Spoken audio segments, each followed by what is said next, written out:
Hey, I'm Nick Thune, and you're watching Comedy Matters, because it does.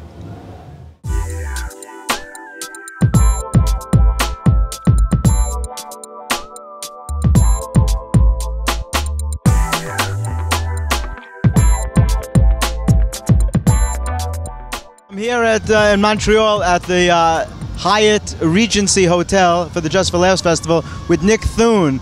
Nick, you killed it on Russell's show the other night. I appreciate that, thank you. It was a fun show, like 3,000 people in the audience. I'm not used to that. I'm used to about 10.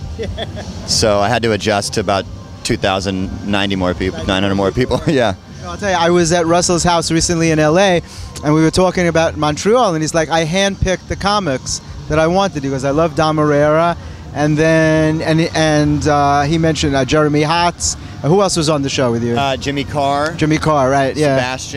Sebastian Maniscalco, who I had met on the Candy Cruise. You ever hear of the Candy Cruise? No. 500 guys and 1,500 girls, all from Maxim, Penthouse, Playboy. It was crazy. That sounds like good odds. Yeah, it was you know how he asked me to do the festival? He basically saw me at the mall and walked up to me and said, hey, do you want to do my show in Montreal? And I thought, oh, he's talking about some small show. Yeah, I'll do it. Which mall? The Grove in LA. Oh, so you're based in LA? Yeah, I'm from Seattle. I live in LA. But another Russell story, though, one of the first times I ever saw him outside of a comedy club, I was with my wife. She was jean shopping in a store, and we run into Russell. She's trying jeans on. He says hi. He leaves, and my wife says, I want to buy these jeans. So I take him up to the counter, and the lady behind the counter just hands me a bag and says, the gentleman that just left already bought them for you. That's a Russell story. That's amazing. Yeah. That's a perfect Russell story. Yeah, and I haven't talked to him since. He's a very generous guy. He was just buying your wife gifts, and you found out about it. That's he's basically trying to slide in. And it's when you didn't know it, buying her jeans. Yeah, and if you're watching this, Russell, it's not going to happen. Unless you'll, I don't know, maybe $1 million. What was that movie? Did you see? Oh, yeah, there was a movie, yeah, Indecent Proposal, yeah. Starring Nick Thune and Russell Peters. Have you seen his Rolls Royce? It's sick. Yeah, he won't let me get in it. No. Because obviously I look dirty, but...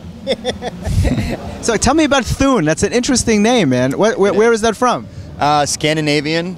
Our last name was actually Yelsvik, and they had a farm. Sounds a lot like Thune. Yeah, Yelsvik sounds a lot like it. And when they came over to Ellis Island, they wanted to make it easier, and so the name of their farm in Norway was the Thune Farm, which is actually pronounced tuna. Thune. And I hate tuna fish. Yeah, right. So Thune was the next best thing. I didn't realize. I thought that only happened to Jewish people, where they change your name at Ellis Island. I guess that happened to everybody. No, other people are oppressed as well. Oppressed as well. Yeah. So, how long you been performing? I've been doing stand-up about 9 years now. I'm coming up on 9 years, so 8-ish. Do you like it or hate it if people compare you to Mitch Hedberg with a guitar? I'm honored. You are. Yeah, to even put in a sentence with that name makes me. Because I knew Mitch. And we were actually talking about doing something together. I love that kind of comedy, and seeing you perform reminded me of that. Like, because I wasn't when I don't know how, you know, I don't mean this as a slam, but when I see people with a guitar, I never know what to expect. Yeah. You know what I mean? I'm like, is this guy going to do parodies or something, song parodies? And then you started doing like really interesting references and really comedic, like just funny things with the guitar behind you, and I'm like, I like that, and it reminded me of Mitch. So. It adds like a scoring element where you can kind of build emotion, you know, behind the jokes and kind of make it feel more serious than really the stupidity that it is. Well, many years ago, Henny Youngman did that with a violin. Yeah. Are you aware? Oh, I'm very aware. Yeah. No, and other people, Martin Mull also did something very similar when he used to play with a band, and he played bluegrass songs that were not always comedic. A lot of the time they were, and then between he would just kind of pluck around and do his, you know, the way Martin Mull talks, with a certain cadence, just like Steve Martin does, or, you know, somebody like that. And I just loved the seriousness that the music added to what he was saying, which was so stupid, you know. So have you been using the guitar since you started 9 years ago, or is it something that you recently brought into the act? No, the first thing I did on stage was I wrote a 5-minute piece about peanut butter and jelly when I was 19. I mean, I've been performing for longer than what I say my stand-up years are, but I wrote this piece about peanut butter jelly and performed it to a class at school for a project. And it was just a story, but guitar under it. And then once I did that, I decided I should just do that with more stories. And then I got into writing jokes, and that's kind of how that came out. Cool.